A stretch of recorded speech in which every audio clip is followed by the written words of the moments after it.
ನಿನ್ನ ಹೆಸರೇನು? ಯಾಕೆ ರಾಜ, ನನ್ನ ಹೆಸರನ್ನು ನೀವು ಮರ್ತು ಬಿಟ್ಟಿದ್ದೀರಾ? ನನ್ನ ಹೆಸರು ರಂಜಿನಿ ಅಂತ.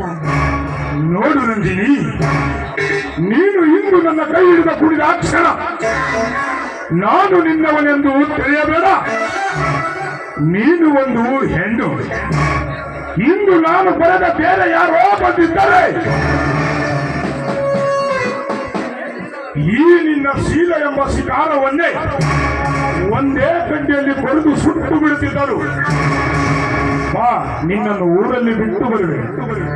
ಅಯ್ಯೋ ಬೇಡಪ್ಪ, ಅಕಸ್ಮಾತ್ ನಮ್ಮ ಅಣ್ಣಂದಿರು ನಿಮ್ನೇನಾದ್ರು ನೋಡ್ಬಿಟ್ರೆ ಮುಗ್ದೇ ಹೋಯ್ತು.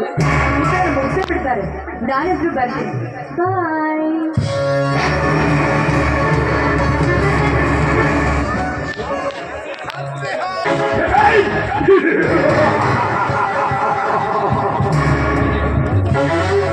ಪಾಪ, ಈ ಕೂಸಿಗೆಯನ್ನು ಗೊತ್ತು ಈ ರೋಷಾಗ್ನಿಯ ಬೆಂಕಿಯ ಗಿಡಿಯೆಂದು.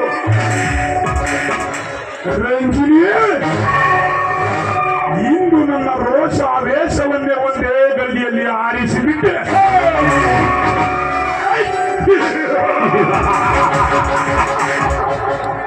ಇರಲಿ, ಹೆಣ್ಣಿನ ಮುಂದೆ ನನ್ನ ಪೌರುಷ ಬೇಡ. ಬಡವರ ಗೋಡು ಮುರಿದು ಅಟ್ಟಹಾಸದಿಂದ ಮೆರೆಯುವ ಶ್ರೀಮಂತರ ಪಾಲಿಗೆ ನನ್ನ ದೇಹದನೀಶ ತುಂಬಿಕೊಂಡಿರುವ ಎಪ್ಪುಲಿ ನಾನಾಗುವೆ.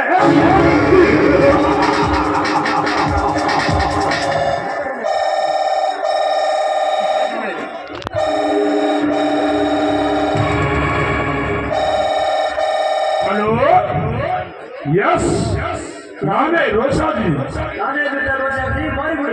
ಈಗ ತಾನು ಡ್ರಾ ಮಾಡಿಕೊಂಡು 50,000 ರೂಪಾಯಿ ಹಣ ತಾನಿದೆ. ರೂಢಿಗೆ ಯಾರು ಅಂತ ಮಾಡಿದರು. ಹಿಂದೆಯಿಂದ ಬಂದ ಯೋಜನೆ ಹಣ ಸುತ್ತಿಗೆ ತೆಗೆದುಕೊಂಡು ಓಡಿಯೋಣ. ನಿನ್ನ ಹಣ ನಿನಗೆ ವ್ಯತೆ ಇಲ್ಲ ಅಂದರೆ ಹೇಗೆ ಕುಂತೆ? ಈ ಕೈ ಅವನೆಂತ ಡ್ರೆಸ್ ಧರಿಸಿರುವನು? ಓಕೆ,